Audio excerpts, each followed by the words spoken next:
وعليكم السلام ورحمة الله وبركاته. بسم الله الرحمن الرحيم. الحمد لله الذي أرسل له بالهدى ودين الحق ليظهره على الدين كله وكفى بالله شهيدا. أشهد أن لا إله إلا الله وحده لا شريك له وأشهد أن محمدا عبده ورسوله لا نبي بعده أما بعد. Pertama-tama kita bersyukur kehadirat Allah Subhanahu wa Ta'ala, beserta menyampaikan salawat dan salam atas junjungan kita Nabi Muhammad sallallahu alaihi wasallam. Dengan rahmat Allah beserta nikmatnya hingga pada saat malam hari yang berbahagia ini kita kembali dipertemukan Allah untuk meningkatkan ilmu dan iman kita kepada Allah Subhanahu wa Ta'ala.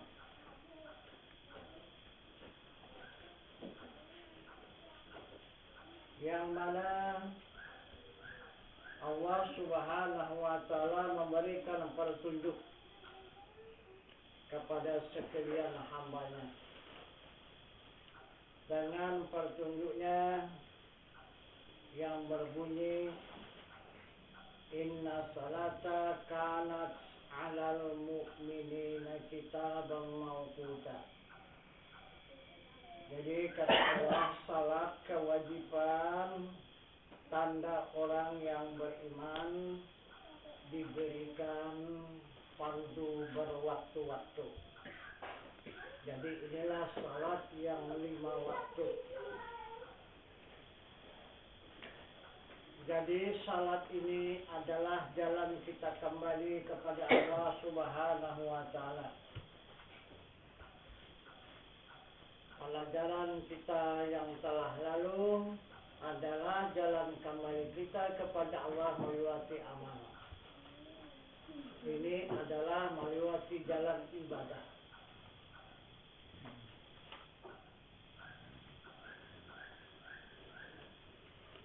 Bagaimana jalannya kita kembali kepada Allah melewati ibadah?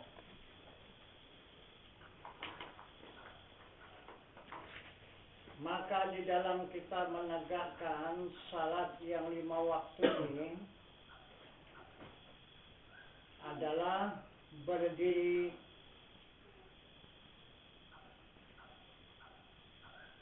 dengan Allahu Akbar, ruku dengan ucapan Allahu Akbar, sujud dengan ucapan Allahu Akbar, dan duduk dengan ucapan Allahu Akbar.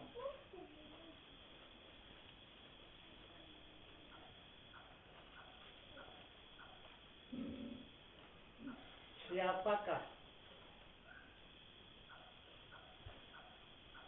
yang mengatakan berdiri, ruku, sujud, dan duduk itu dia mengatakan Allahu Akbar.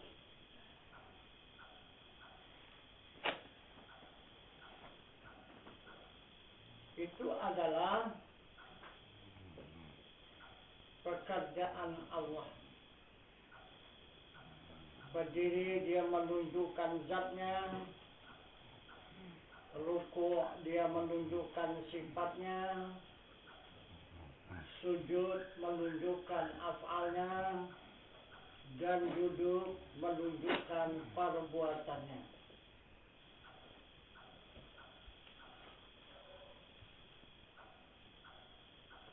Jadi af'al ini kembali kepada asma, dan asma ini kembali kepada sifat, dan sifat baru menghadap kepada zat.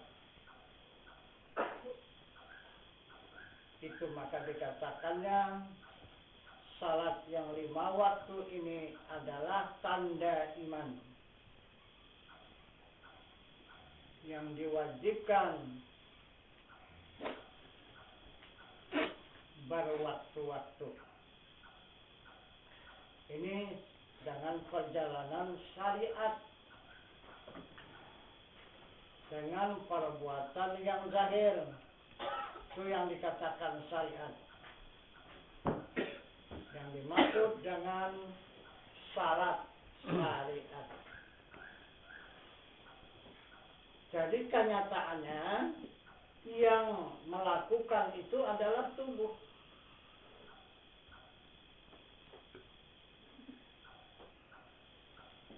Tapi kalau hanya semata tubuh yang melakukan, sedangkan tubuh itu la haula wala quwata, tidak ada daya dan upaya.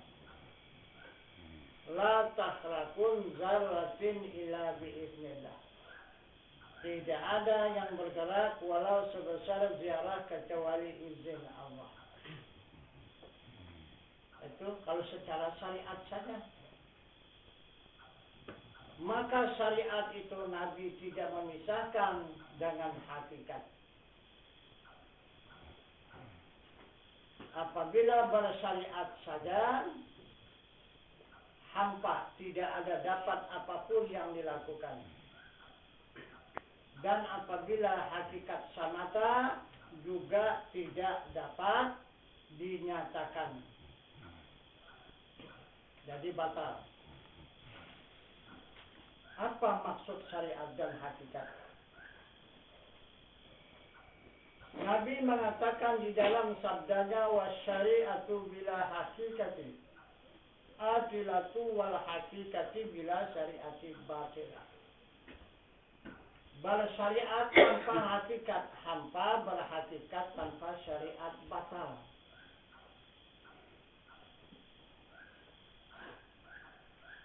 Berapa ribu tahun Rasul beserta umatnya tidak ada melakukan syariat, hanya semata hakikat. Dari mulai Adam alaihi salam sampai kepada Nabi Isa alaihi salam, tidak ada syariat. Hanya hakikat dan secara batin saja. Kenyataan zahir itu tidak ada. Kemana tujuan hakikat itu? Tujuan hakikat itu adalah Nabi kita Muhammad SAW belum diturunkan ke dunia. Itu maka semua Rasul beserta umat hanya mengenal, memandang, dan mengingat semata kepada Muhammad yang belum ditunjukkan Allah di muka bumi ini. Itu maka tidak bisa ditunjukkan. Karena Tuhan pun belum mempertunjukkan. Maka di situ hanya yang berlaku pengenalan dengan secara hakikat. Inilah berapa banyak umat itu dari mulai Adam sampai Isa 24 Rasul. Nah itu. Jadi menjadi satu umat itu berapa banyak itu. Berapa puluh ribu tahun lamanya. Hanya dengan secara hakikat saja. Karena Allah Subhanahu wa Ta'ala masih mempertunjukkan Muhammad itu di surah An-Nur, Allahu nurus samawati wal ardh. Allah menerangi di langit dan di bumi. Itu kata Allah. Siapa yang ditunjuk Allah itulah Muhammad. Tapi belum bernama Muhammad yang disebut dengan Ahmad. Itu. Jadi semasa Muhammad ini berada di langit dan di bumi adalah dinamakan, namanya itu adalah emas.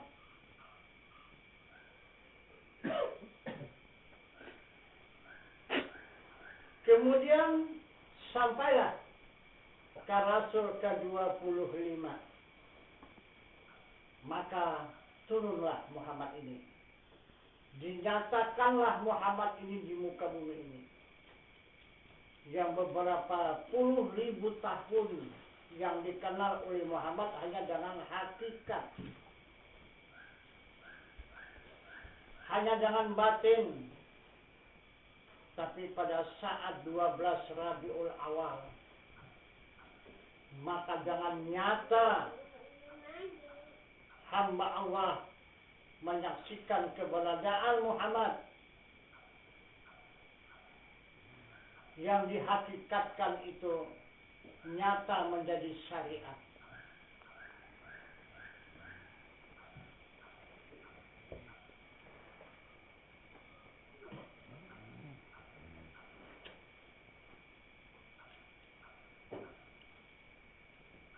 Berapa lama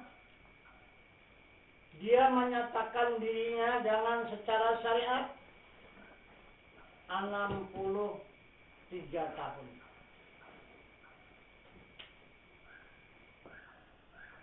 Dia menyatakan dengan secara syariat, dengan nyata. Itu pun al-a'radul basyariyah. Berperangai mereka itu Rasul sebagai perangai manusia, tapi bukan manusia. Seperti sakit, makan, minum, tidur, lapar, lelah, dahaga, berbangsa, bersuku, berketurunan, hanya halus. Karena dia memberikan suri tauladan kepada hamba-hamba Allah yang mempunyai tubuh yang kasar. Jadi dia menyerupa seperti tubuh yang kasar. Tapi walaupun dia menyerupa, tapi tidak sama. Dia hanya halus. Jadi sekalian hamba Allah yang ada itu wajib berperangai sebagai perangai manusia, wajib. Kalau Rasul hanya halus, boleh jadi, boleh tidak. Karena dia masih tetap menunjukkan dirinya adalah nur. Itu maka dia tidak berbayang karena sinar matahari dan sinar lampu. Bahkan di waktu malam dia yang menerangi.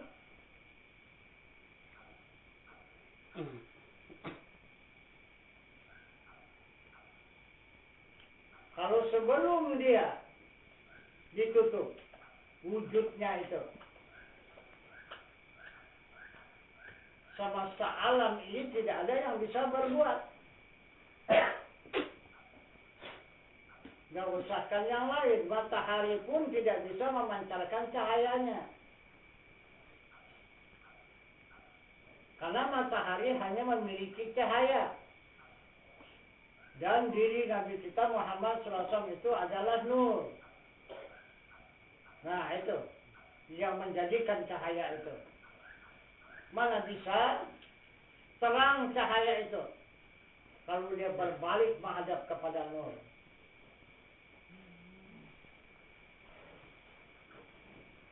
Kemudian sesudah 63 tahun dia menjadi orang syariat, walaupun dia harus, tetapi sudah nyata dengan mata kepala. Kemudian dia dikembalikan oleh Allah kepada asalnya kembali. Jadi kembalinya di mana? Maka ditunjukkan oleh Allah. Tidak lagi dikatakannya menerangi di langit dan di bumi, tetapi Allah memperkenalkan keberadaan Nabi kita Muhammad SAW. Wa ma arsalnaka illa rahmatan lil alamin. Tidak aku utus engkau wahai Muhammad hanya menjadi rahmat semesta alam. Nah, jadi Muhammad ini sebelum lahir itu adalah Ahmad. Sesudah lahir ke dunia ini maka dia bernama Muhammad. Sesudah dia dewasa dikatakan Al-Amin. Dan sesudah dia menjadi pemimpin dikatakan Mahmud, yaitu terpuji. Sekarang ini adalah menjadi rahmat semesta alam. Inilah keberadaan Nabi kita Muhammad SAW. Asalnya dia dari alam hakikat,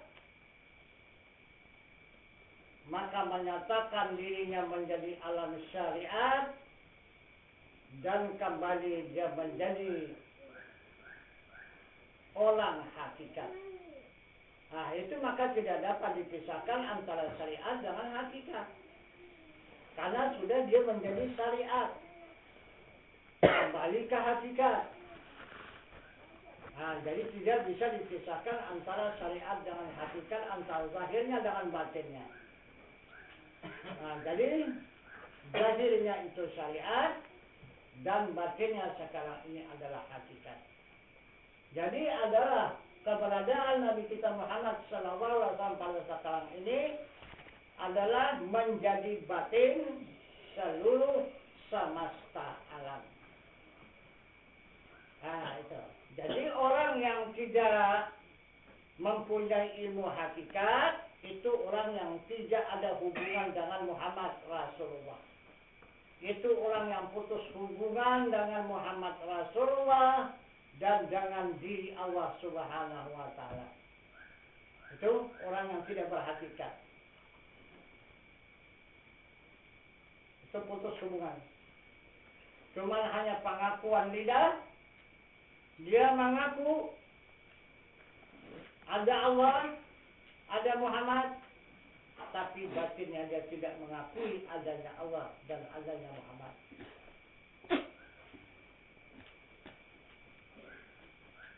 Nah, itu maka perbuatan yang dicontoh oleh mereka hanya perbuatan yang syariat, yang zahir.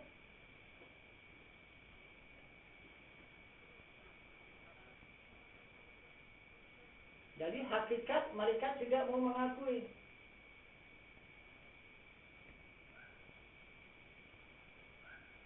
Jadi kalau hanya kita mengakui syariat saja tanpa hakikat, yang kita akui hanya diri manusia saja. Diri manusia inilah yang ada. Diri Allah dan Rasul itu tidak ada.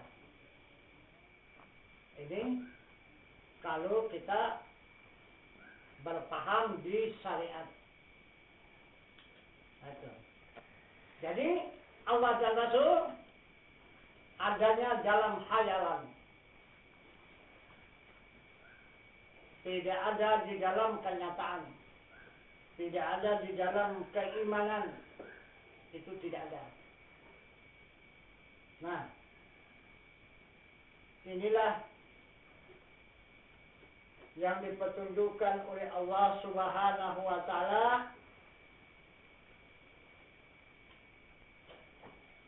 kepada sekalian umat Muhammad sallallahu alaihi wasallam, tidak meninggalkan dan tidak memisahkan antara syariat dengan hakikat. Jadi salat dengan secara syariat inilah yang berdiri Allahu Akbar, yang ruku Allahu Akbar, yang sujud Allahu Akbar, yang duduk Allahu Akbar. Itu syariat.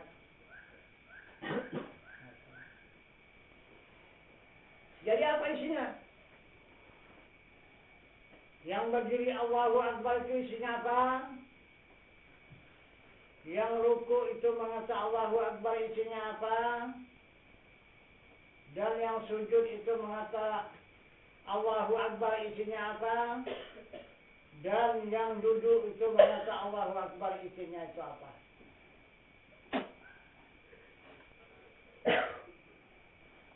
Baru dikatakan salat. Kalau tidak, kata Allah, itu perbuatan orang mabuk. Berdiri, Allahu Akbar, ruku, Allahu Akbar, sujud, Allahu Akbar, duduk, Allahu Akbar. Itu orang mabuk. Itu orang yang tidak sadar. Itu kata Allah. Nah, jadi yang dimaksud salat, yang mengata Allahu Akbar di waktu berdiri itu tujuannya apa? Ini baru tidak mabuk. Jika tahu tujuannya, maka tidaklah dikatakan Allah orang yang mabuk. Jadi apa tujuannya?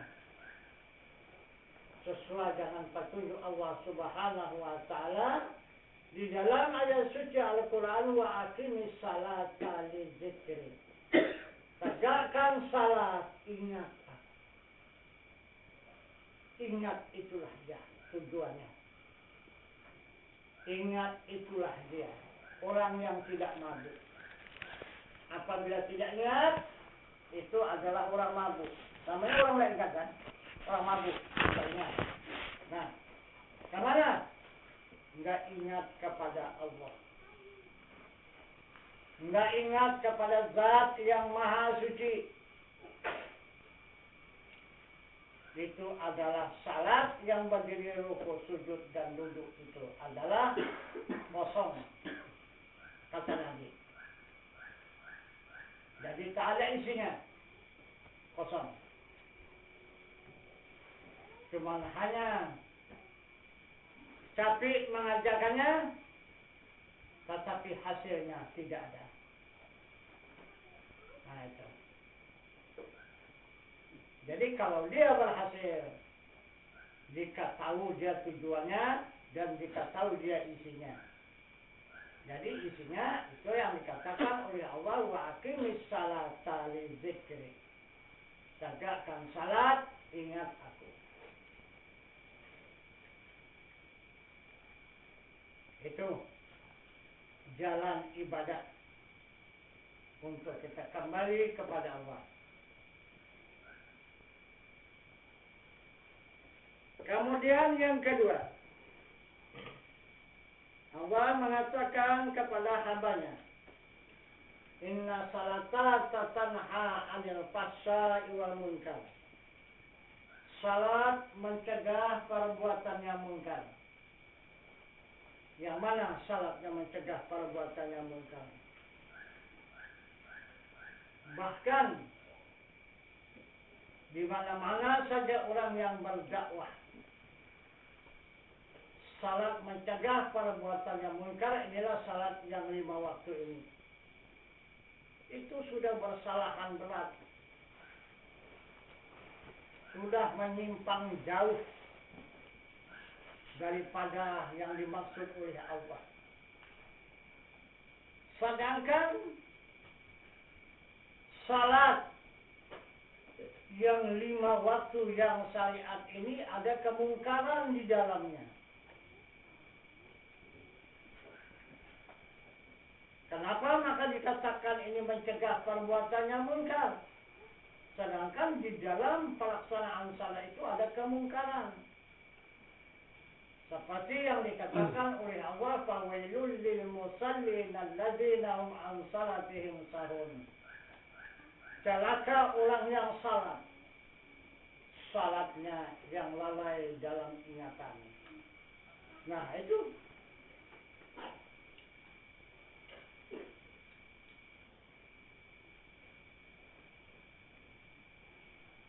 yang dilarang oleh Allah.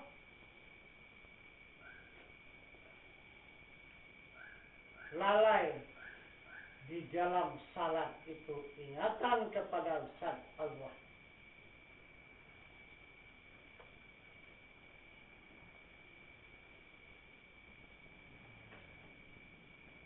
Karena Allah memanggil untuk menghadap. Kalau lalai daripada ingatan itu bukan menghadap. Itu meninggalkan namanya.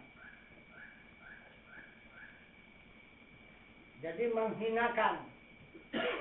kepada yang maha mulia dan yang maha kuasa dan yang maha pengasih dan yang maha penyayang, itu yang dihinakan. Bahkan ditinggalkan. Sedangkan kalau kita menghadap kepada Allah, yang dimaksud dengan panggilannya itu adalah di alam ma'rifat. Jadi ke alam ma'rifatlah kita menghadap. Tapi ini lari kita meninggalkan alam ma'rifat, maka kita menghadap kepada alam syariat. Berapa alam itu kita tinggalkan diri Allah itu? Apa tak ibaratnya? Nah, apa tak terjadi kemungkaran? Jadi yang dimaksud Allah mencegah perbuatan munkar ini bukan itu salahnya.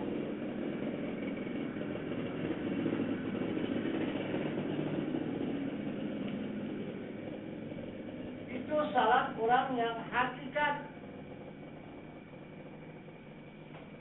Yang mana salat orang yang hakikat? Salat orang yang hakikat sesuai dengan petunjuk Allah, fa'aina ma tuwallu fasamma wajhullah. Barang kemana hadap kamu, di sana wajah Allah. Nah, jadi itulah salatnya orang hakikat. Dia tidak melakukan berdiri, ruku, sujud, dan duduk. Orang hakikat dia salatnya hanya memandang kepada wajah Allah.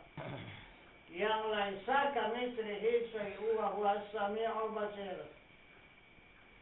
Hanya memandang kepada wajah Allah yang tidak ada seumpamanya. Oleh tiap-tiap sesuatu jua pun dia yang amat mendengar dan dia yang amat melihat. Kesana pandangannya. Jadi barang di mana saja dia berada, baik dia keadaan duduk, baik dia keadaan berdiri, baik dia keadaan berjalan, baik dia dalam keadaan berkata, baik dalam keadaan diam, tetap dia memandang kepada wajah Allah. Tetap dia melakukan salat. Tidak batal dibawanya berjalan salatnya itu. Tidak batal dibawanya makan dan minum salatnya itu. Dan tidak batal dibawanya bekerja kemana saja salatnya itu. Ini yang dimaksud oleh Allah, inna salata tanha 'anil fahsya'i wal munkar. Salat mencegah perbuatan yang munkar. Nah, jadi sudah sampai kita kepada wajah Allah. Dari af'al Allah, sekarang sudah menghadap kepada wajah Allah.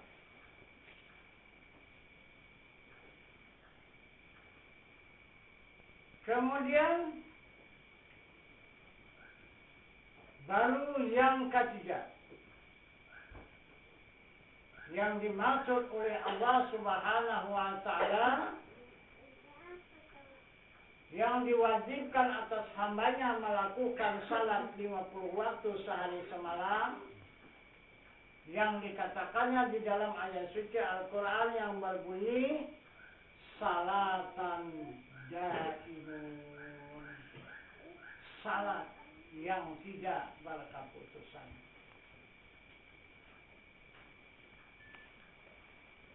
Apa pula yang dikerjakannya? Melakukan salat yang tidak berkeputusan. Juga dia tidak berdiri, tidak ruku, dan tidak sujud, dan tidak duduk, dan tidak memandang wajah Allah. Kemana? Dia senantiasa menghadap kepada zat Allah Subhanahu wa ta'ala yang maha suci. Di mana adanya zat Allah yang maha suci? wallahu muhitum fil alamin. Adanya zat Allah yang maha suci itu muhit di semesta alam.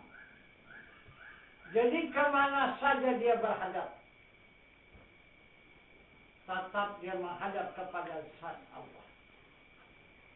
Menghadap kepada zat Allah inilah yang dimaksud oleh Allah salat yang tidak berkeputusan. Maka dikatakannya di dalam ayat suci Al-Quran yang berbunyi la maujudun illallah. Tidak ada yang ada, kesemuanya yang ada itu adalah wujud Allah. Nah, jadi inilah jalan kita kembali kepada Allah melewati ibadah.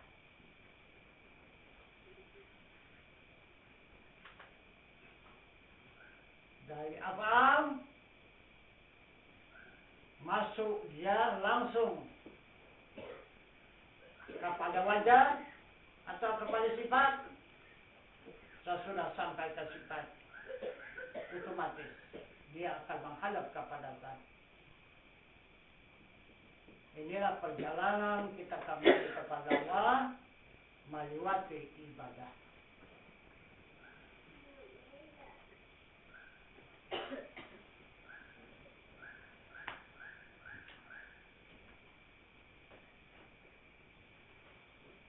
Karena kita ini pasti kembali.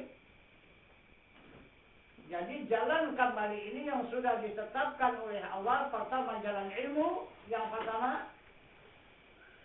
Yang kedua jalan amal. Dan yang ketiga ini dengan jalan ibadah. Jadi 3 jalan untuk kita kembali kepada Allah. Maka tidak ada yang disangsikan, yang diragukan untuk kembali kepada Allah. Karena 3 jalan ini tidak ada yang tidak sampai. Semuanya yang 3 jalan ini sampai kepada zat Allah. Sampai mendapatkan keridaan Allah. Jadi apabila sampai kepada zatnya, maka berjumpa dengan keridaan. Jadi apabila tidak sampai kepada zatnya, maka tidaklah berjumpa dengan keridaan. Nah, jadi itu maka zat Allah itu adalah rahasia semesta alam. Kemudian zat Allah yang rahasia itu ditutupi dan dilindungi oleh sifatnya yang suci.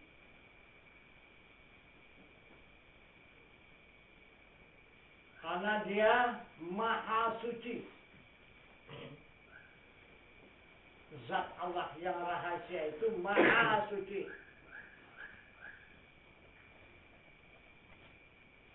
Maka ditutup oleh sifatnya yang suci.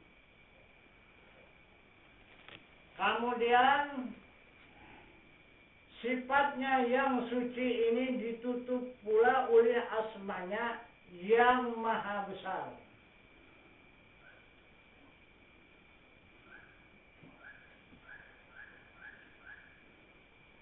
Kemudian asmanya yang maha besar ini ditutup pula oleh af'alnya yang maha kaya, yang disebut kamalat.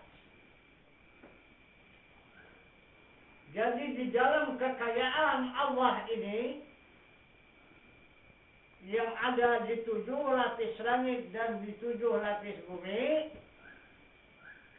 adalah asmanya yang maha besar. Dan di dalam asmanya yang maha besar adalah sifatnya yang suci. Dan di dalam sifatnya yang suci Maka itulah yang dimaksud dengan zatnya yang maha suci. Yang maha suci itu rahasia. Nah, jadi itulah martabat diri Allah Subhanahu wa ta'ala. Maka dia bernama Allah. Alif lam lam ha. Allah. Alif menunjukkan zatnya. Lam pertama menunjukkan sifatnya. Lam yang kedua menunjukkan asmanya. Dan ha itu menunjukkan af'alnya. Itulah Allah. Jadi yang dimaksud Allah itu adalah himpunan semesta alam. Itu Allah. Itu maka Asmaul Husna.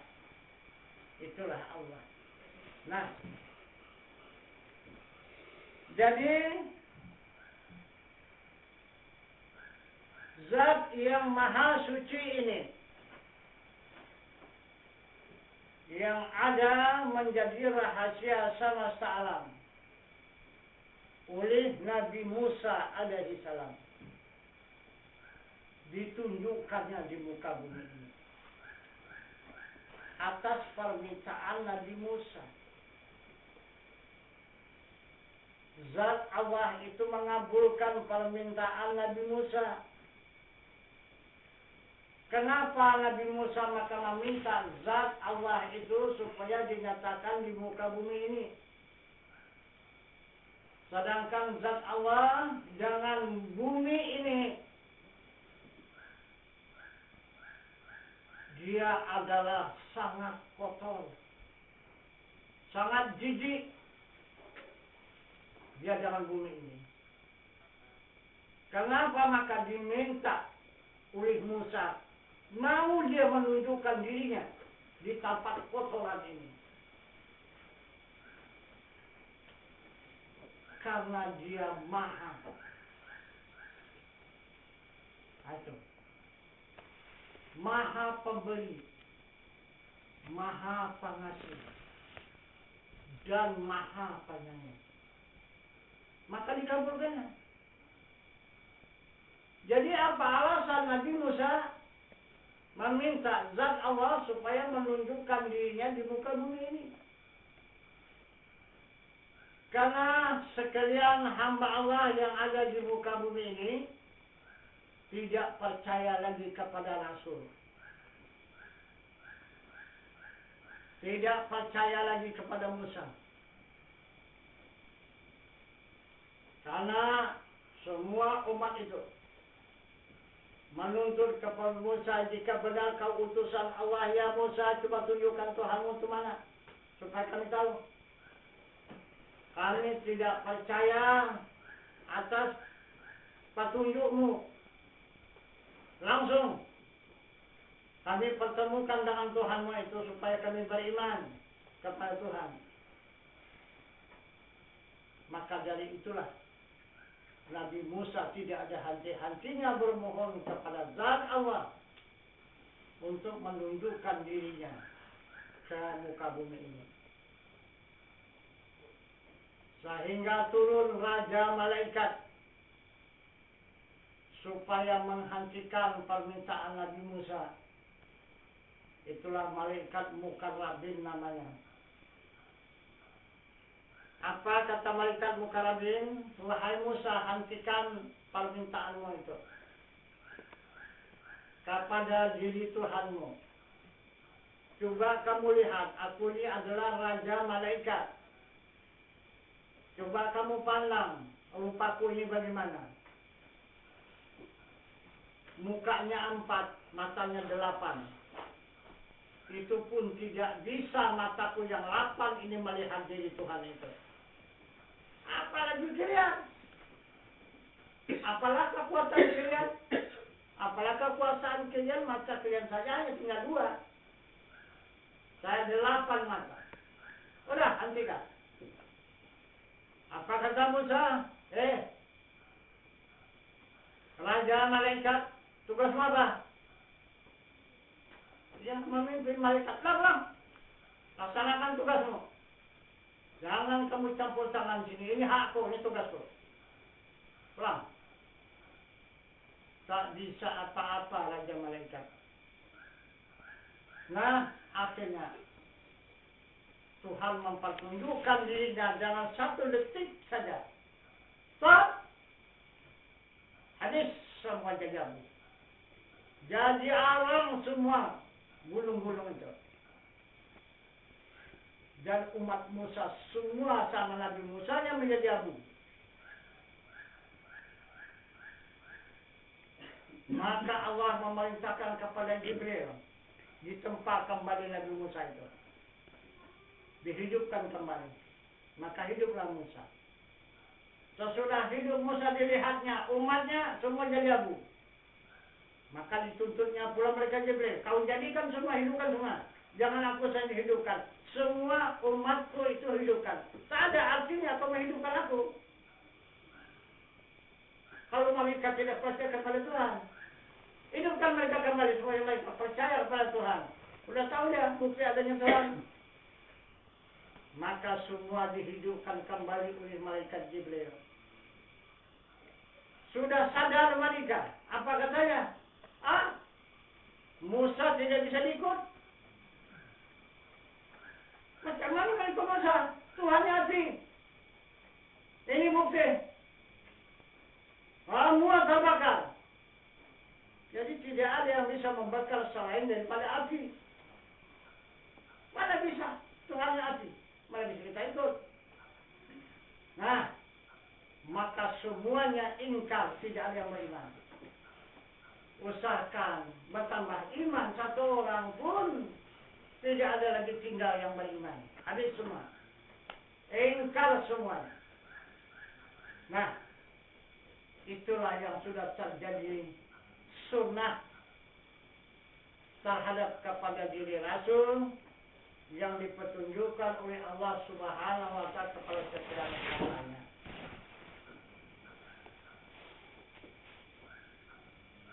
Maka umat Musa itu adalah ulama-ulama sihir. Itulah bekas pasukan Raja Fir'aun untuk menghadapi musuh-musuh yang mengancam Fir'aun.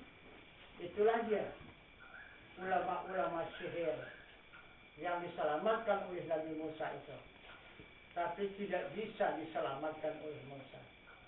Sudah diselamatkannya daripada penjara tahanan Raja Fir'aun, diseberangkannya melewati lautan sampai ke seberang, diberikannya makanan dan minuman karena sudah kelaparan. Di mana mendapat makanan dan minuman adalah di batu. Nah, itu maka dikatakan oleh Allah dalam Al-Quran, "Fanfajarat min husnata asrata aina kullu unasim masrabahum waskuru min rizqillah." Nah, itu. Jadi disembat oleh Musa dengan tongkatnya batu yang besar itu, maka memancar 8 mata air. Jadi kata Nabi Musa, minumlah dan makanlah kalian sepuasnya, itu rezeki dari Allah. Itu kata Musa. Selamat daripada kehausan dan kelaparan kepada menyeberang lautan. Nah, juga tetap tidak beriman. Begitulah degilnya umat.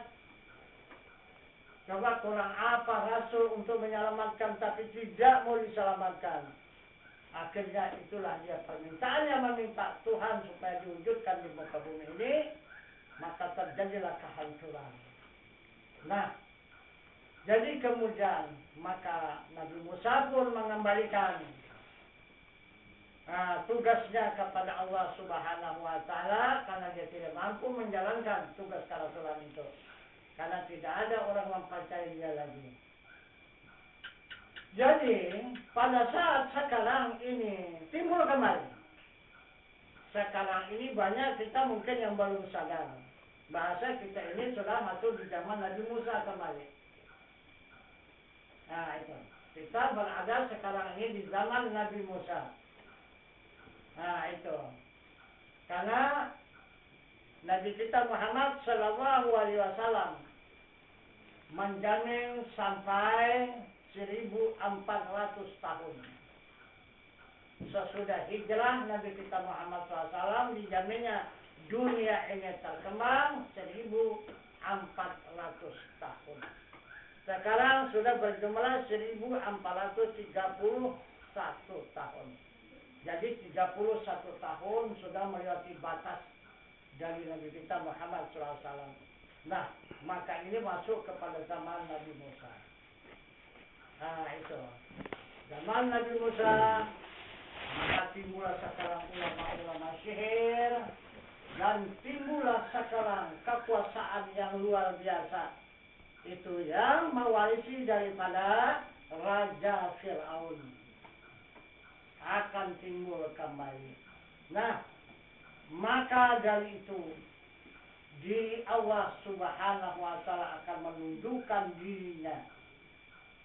Zaman Nabi Musa baru hanya menghancurkan satu gunung. Itulah Bukit Tur Sina. Nah, tapi pada saat sekarang ini bukan lagi satu gunung. Mungkin hampir semua merata gunung nanti akan terbalik dan akan musnah.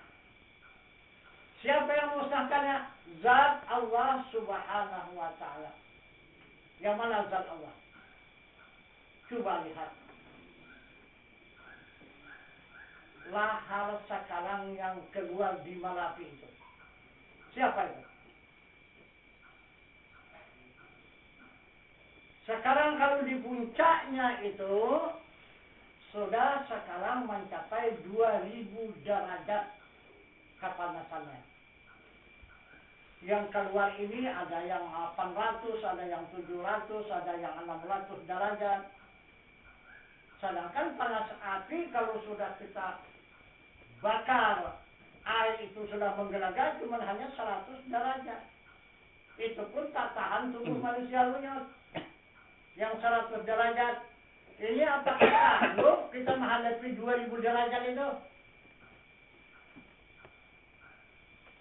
Dan kemudian siapa yang bisa mencegah itu?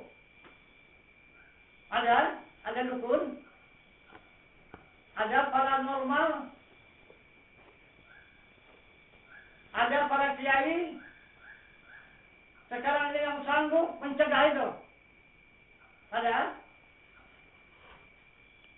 Tidak ada. Ini kenapa? Selama ini maka tidak meledak. Itu gunung-gunung yang membahayakan itu adalah dikawal oleh para wali Allah. Itu maka di gunung-gunung, di gua-gua itu ada para wali Allah. Itu maka diam.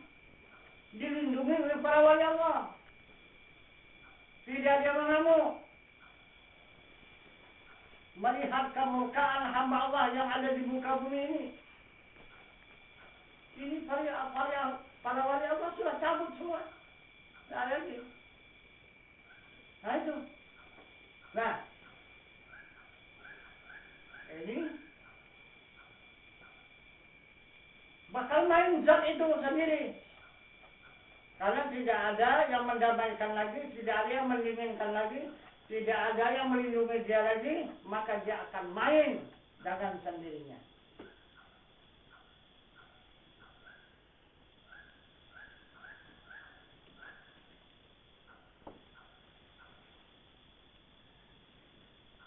Itu tanda membuktikan sudah para wali Allah tidak ada di muka bumi ini lagi. Hanya tinggal sedikit pertahanan.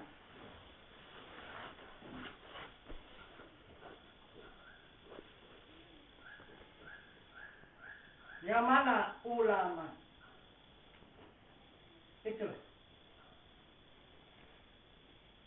Tinggal hanya ulama.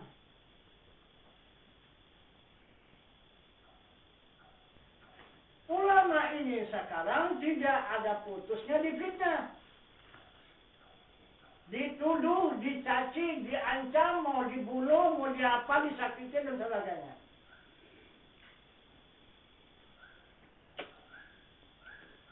Itulah sekarang pekerjaan dan akal umat manusia pada zaman sekarang.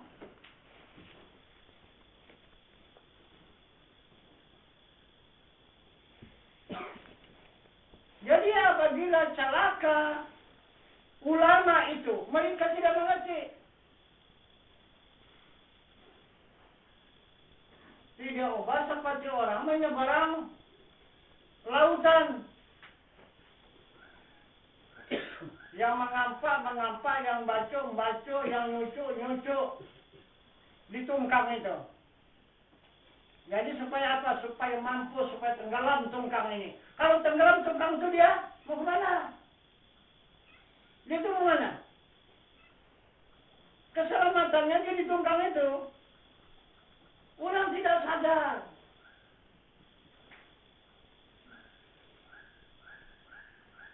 Dan ada juga yang satu iktibar lagi. Itu dalil alam, dalil jamali.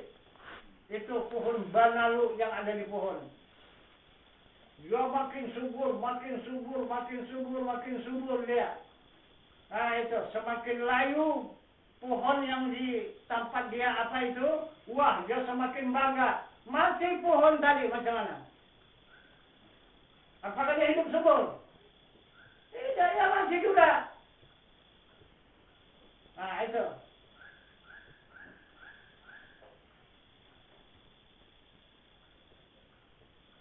Jadi tidak ada pertahanan bumi dengan langit kecuali Rasul. Rasul itu aulia. Aulia itu ulama. Memang pada syariatnya dia terduduk serupa dengan Rasul itu. Dia adanya di Mekah ke Madinah. Padahal di mana perjalanan dia? Di langit dan di bumi.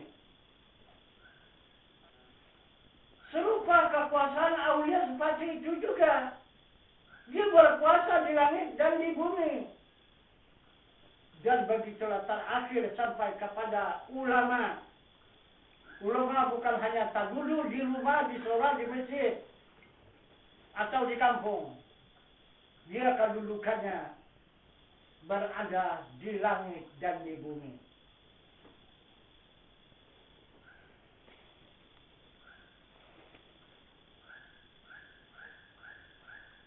Tapi banyak yang tidak mengenal, yang tidak mengetahui. Orang langit ada di bumi. Nah, itu yang diiktibarkan, apa namanya itu? Di dalam film-film itu, apa namanya, film terbang, ya. Nah, itu kan hayalan itu. Film terbang itu kan hayalan itu. Ini mengambil cerita ini. Nah, tapi dia tidak dapat wujudnya, maka dihayalkannya. Nah, bisa dibikinnya. Satu contoh dari film. Tapi coba nyatakan, mana tahu dia menyatakannya itu? Apa dia orangnya? Nggak ada. Cuma hanya hayalan itu. Tapi di agama punya kenyataan. Nah dikatakan di contoh film terbang, apa film terbang itu adalah orang langit berada di bumi. Siapa itu orang langit berada di bumi? Nah, itu mau dicelakakan, habislah bumi ini akan tenggelam.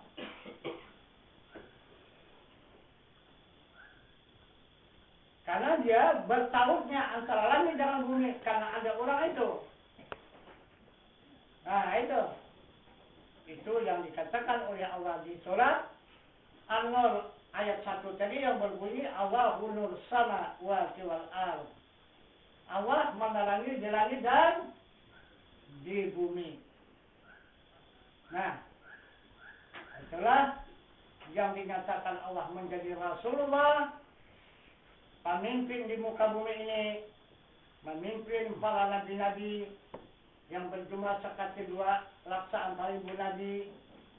Kemudian baru diturunkan lagi derajatnya yaitu Nabi itu menjadi aulia dan Rasul itu menjadi karamah. Nah, kemudian diturunkan lagi derajatnya. Para aulia itu sekarang menjadi orang yang beriman, dan pemimpin orang beriman itu adalah ulama. Nah, habis ulama ini, habis, maka timbullah sihir. Itu. Nah, kalau sudah sihir, maka akan menujulah kehancuran yang disebut dengan kiamat. Nah, jadi kita ini dari sini ke atas kita menjalani perjalanan menghadap kiamat. Bukan lagi kita berjalan di akhir zaman, tidak lagi. Akhir zaman dah habis. Nah, jadi perjalanan kita sekarang hidup di muka bumi ini menuju jalan kiamat. Itu maka sekarang manusia aneh-aneh. Nah, itu aneh-aneh akalnya, perbuatannya itu. Nah, gitu. Kadang-kadang kita sangka orang beragama rupanya lebih jahat daripada orang yang jahat. Nah, kita anggap orang itu adalah beriman, rupanya lebih jahat daripada orang yang tidak beriman. Nah, begitulah sekarang ini. Nah, jadi inilah tambah pengajian kita pada malam ini untuk menambah ilmu dan iman kita kepada Allah Subhanahu wa Ta'ala. Jangan jalan kita menggali dan mengulangi kembali perjalanan kembali kepada Allah Subhanahu wa Ta'ala mulai ibadah. Ya, mudah-mudahan kita akan mendapatkan jalan keselamatan dan kebahagiaan kepada Allah. Karena 3 jalan sudah dapat kita berangsur-angsur untuk menjalani.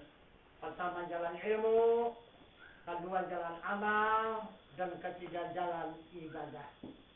Nah, saya rasa jalan lain sudah tidak ada lagi tuh. Hanya 3 itu jalan untuk kepada Allah.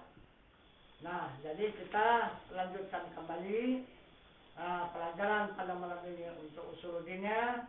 Jadi mukadimah kita padakan sampai di sini. Kita akhiri wabillahi taufiq wal hidayah. Assalamualaikum warahmatullahi wabarakatuh. Waalaikumsalam warahmatullahi wabarakatuh.